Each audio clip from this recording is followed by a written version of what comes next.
Hello everyone, my name is Andrew, and today I'd like to talk to you about two elements of biblical theology that are present in the Old Testament. The first one I'd like to speak on today is called the greatness of Yahweh. To begin, I'm going to read from the book of Jeremiah, chapter 10, verse 6, which states, "No one is like you, Lord. You are great, and your name is mighty in power."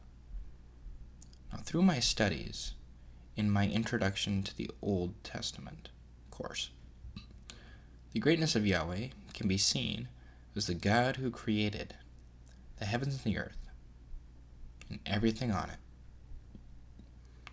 graciously decided to intervene with humanity to be able to emphasize and showcase His greatness, His love, His power to the world. Now, where do we see that in the Bible? Well, we see it right away in Genesis with creation. We see that He speaks light, night, day, land, sea, all the creatures that roam the earth, and humanity into existence. From there, we see consistency with God as He creates covenants with Abraham, Noah, Moses, King David, and He stays consistent throughout.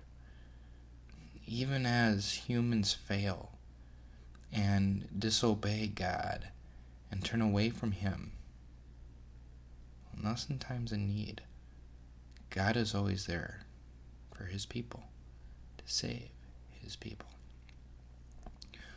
One of the greatest stories of God's intervention is the parting of the Red Sea in Exodus to save His chosen people Israel, to destroy Pharaoh and the Egyptians.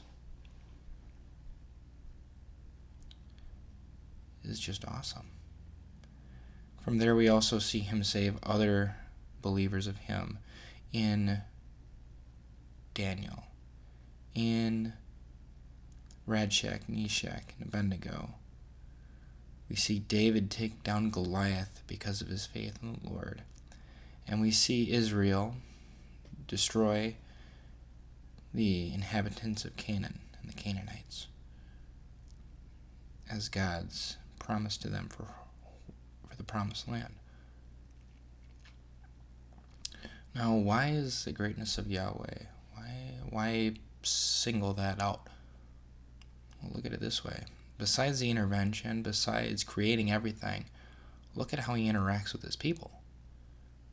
Through miracles like the burning bush to talk to Moses, being a voice to bring down law and the commandments, to appear to people in visions and dreams to help identify visions and dreams, to listen to the suffering of His people, to listen to the suffering of Israel and Egypt to bring them out, and to listen to the cries of His people and to help them. Even if they disobey, God is still there, and God still loves His people. That is the greatness of Yahweh. Now, the second piece of biblical theology I want to look at is idolatry, which I consider one of the biggest sins in the Bible. Now, to look at that, we will look at Exodus chapter 20, verses 4 and 5, which read, "You shall not make for yourself an image in the form of anything in heaven above, or on the earth beneath, or in the waters below. You shall not bow down to them or worship them. For I, the Lord your God, am a jealous God, punishing the children for the sin of the parents, and to the third and fourth generation of those who hate me." So right there, idolatry is seen as recognizing or worshiping anything other than Yahweh as God.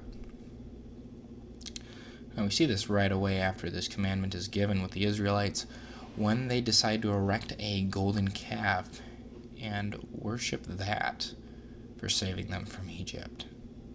And right away, God becomes jealous. He becomes angry. And throughout the rest of that story, throughout the 40 years in the desert, Moses appeals to God for the Israelites' disobedience, for their worshiping of other gods. And because God is an awesome God and keeps to his covenants and consistent, he punishes Israel, but he doesn't destroy them. Other examples in the Old Testament are the worshiping of Baal in the books of Judges and both books of Kings 1 and 2. There's also the example of the golden statue of Nebuchadnezzar, which, because Shadrach, Meshach, and Abednego don't worship, puts them in hot water. With Nebuchadnezzar, not God. God saves them because they actually obeyed that law. And then there's also what brings the ultimate downfall of Israel and Jerusalem, what brings them into exile, is their acceptance of other gods and other religions from neighboring nations and the like, because they became a divided people. Now, why would Israel do that? Why go against God? Why worship other gods if God is so great? Well, my biggest thing is that they want to worship something that's seen. They want to worship something not necessarily because it's man-made, but because it's something they can actually see with their own eyes. And they see all these other nations.